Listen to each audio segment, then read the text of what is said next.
Hey everybody, it's Jim here, and today I'm going to be giving you 7 tips to help you improve and make the most out of your home recording sessions. But to begin with, we have to establish what are we going to need bare minimum in order to record at home. First of all, you need hands and you need songs. You also need a guitar, somewhat important here. But outside of that, if you're going to be using a real amplifier and you plan on miking it up, you'll need a microphone and a cable, but that's going to connect into an audio interface.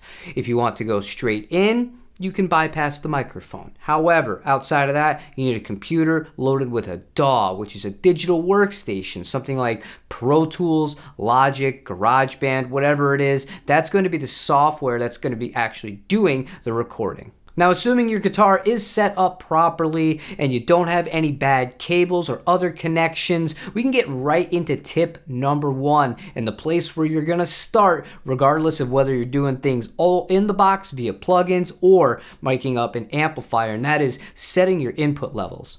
Here we are in Pro Tools. I'm going to be showing you how to set up a track to record and also how to set up your levels for it. The signal you're seeing on the right is actually just my voice. So the first thing you want to do is you want to have a dedicated track to your guitar. We have named it levels because this is just an example going over how to set them. Second thing you want to do is make sure it's going with the right input of your audio interface. Otherwise, you're not going to be able to recording. Third thing you want to do, you want to record enable the track. Now what we're going to do is the guitar is already plugged in and we're using a Friedman plugin, I believe, from the Universal Audio Suite in order for this demonstration to function. I'm going to strum it and we're going to see what the levels are at as is and then adjust from there. Okay. That didn't take me very long to get to. The first thing that you should absolutely not do. You see this red right here? You never want your signal to be clipping. You cannot change that. You cannot save a signal that has been clipped like that. So what I'm going to do here, we're going to go out and on the actual plugin itself, I'm going to turn back the master a bit. Another thing you could do is, this is the console editor in Pro Tools. You can, or in Universal Audio, you can dial back your gain. If you don't have any of these things, it's even easier. You would literally just turn the knob on the actual interface down until we go back into Pro Tools.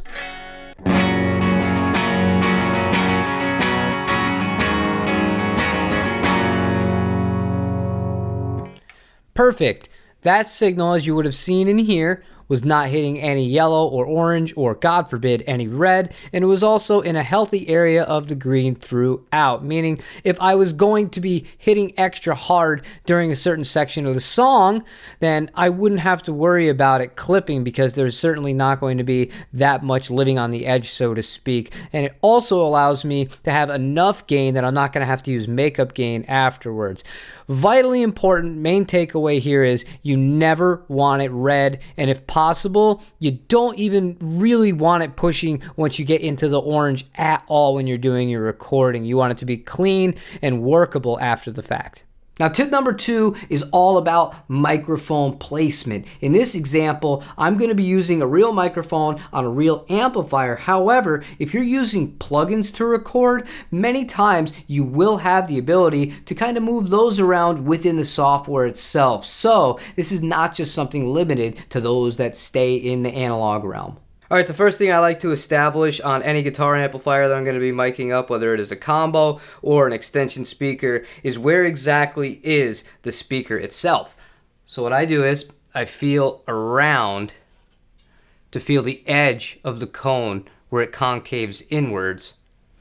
Then what I'll do is go to the other side like this. So I know right around there. That's going to be the middle of the speaker. And that's where I'm going to start.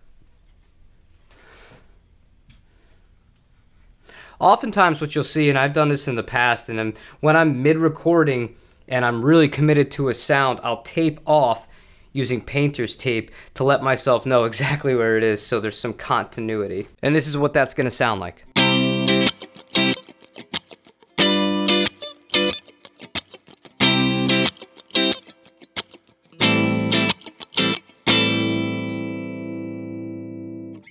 Now, there are some situations where you could say that's it. That sounds really good, and you could be happy with that and carry onwards with the recording process. However, I want to demonstrate the power of microphone placement. So we know right now it is generally right up on the actual grill cloth itself of the cabinet, and it's more towards the center than anything else, and it is on axis, meaning it is completely straight. What I'm going to do now is we're going to play the same kind of riff over and over again, moving the microphone and hearing just how big of a difference we can achieve.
Now, this specific section I could spend all day on as far as microphone placement and microphone choice. However, I chose to use the 57 because it is the industry standard, and my main thing I wanted to show you there was the fact that even a little bit of a difference with the movement, the placement of the microphone on the same exact guitar playing the same riff with the same settings can be pretty significant, and it's not something you should overlook. You should really experiment and explore, because if you're really not happy with the initial sound of something, who knows, maybe moving the microphone could get you right exactly what you're hearing inside of your head. Tip number 3 is to have a DI signal, which is often referred to as a safety track, simultaneously recording with your mic up signal.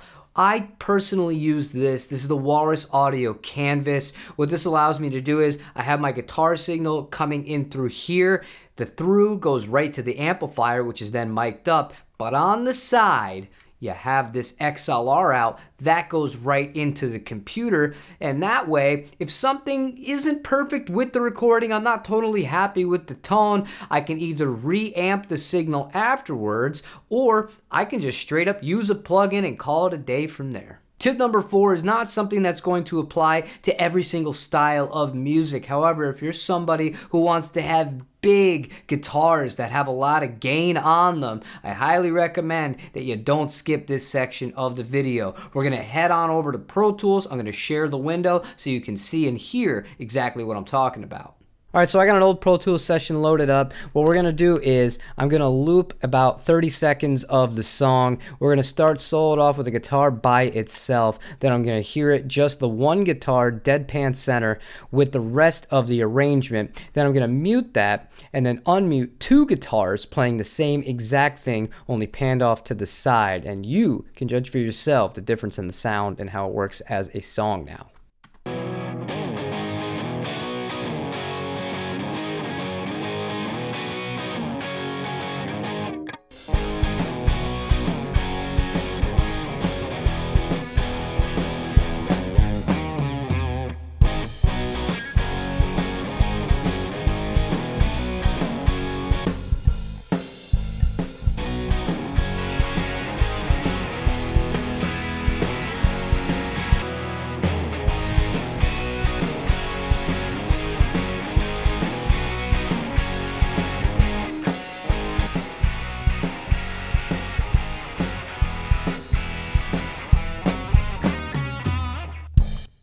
Okay, so the basic gist of this is Even doing something so simple as replaying the same exact part on 2 separate tracks, and granted I did use 2 different guitars, and how funny is it? I used a 339 later on over an overdub, and then the Midtown Custom on this song. This is how old this session is. But the point of the story is you can get a much, much bigger sound, not by just adding more gain or distortion in, however, just adding in the guitar part mirroring the same thing. Obviously, if you would like to go even further than that, another thing you can do is play the part with the same chords, only in versions of them or in different positions of the neck. Or if you want to get more into the theory, you can dive in and go however you want to go with stuff like that and make things much more intricate, so to speak. But even in terms of just basic power chord kind of things, this is going to make your stuff sound way bigger than just adding more distortion. Now, tip number 5 is about using modulation and time-based effects pedals with your recording. Things like phasers, flangers, choruses on the modulation side, or reverb and delay on the time-based side. I personally like to have everything that I'm going to use effects-wise going through the amplifier and just commit to it, because I've done this long enough where I know what's going to sit in a mix in a way that I like. However, for flexibility's sake, I always do have that DI signal going into the computer. If you're somebody who doesn't want to have that gamble when it comes to those effects, one thing that you can do here, which is actually really cool, you can have the mic'd up amplifier going in totally dry, and then after you're done recording the take, you can have your interface send that signal to your effects pedals, have it come back into the interface, and then use them that way. And then in this instance, you're not worrying, did I use too much delay? Did I use not enough reverb? Maybe I should dial the flanger back just a little bit here. You can fine tune it to taste within the mix. Tip number 6 is to really embrace the creative side of the recording itself with the gear you already have. Whether you do have a second or a third guitar, give them a shot. Move the microphone around your amplifier to try and get a different sound with that other guitar or the guitar that you already have, because as you heard in the earlier example, it can make a significant difference to the sound. Use a different amplifier, use different microphones. If you're somebody that's using a digital-based programs such as the Neural DSP plugin, move those microphones around virtually, change the cabinets. It's endless. Have fun with it. But I warn you, don't dig too deep into it, because you could find yourself staring at a screen for hours and hours and hours on end. But I do feel it is a very important of the recording process. Never neglect being creative and thinking outside of the box. And the final tip is nowhere near as interesting nor as creative as tip number 6, but dare I say, it is one of the most vital pieces of advice I can give you when you're recording guitar, and that is be comfortable and capable of playing to a click track. There are few things worse than any instrument on a recording that is wildly out of sync with the rest of the band. You can do this and prepare for this without ever hitting record by just practicing with a metronome, practicing the songs at the exact tempo with that metronome, or a click track within your DAW. Get familiar with it. Have the confidence that when it is time to actually lay the tracks down, you can play at the correct tempo and in time. It is so important. Don't rely on things in the box to like Beat Detective or anything like that, or Time Align, whatever the hell you want to use these days. Don't do that. Just play it right. You owe it to yourself. You owe it to the people that are going to be listening to your recordings that you can play your guitar in time. However, that is it for today. If you found any of these tips useful, or if you have some other kind of baseline tips, or you want me to go in depth on a tip that we actually went over more so in its own video, feel free to leave a comment down below and let me know. Like the video if you enjoyed it. Comment, like I said, subscribe. If you want to support the channel further, you can consider becoming a member of the channel, or you can use the Tolman affiliate link that is in the description of this video, and that also does a great deal to help me continue going forward and investing in this YouTube endeavor. However, I hope you have a great day, and I hope your recordings turn out great. Take it easy, everybody.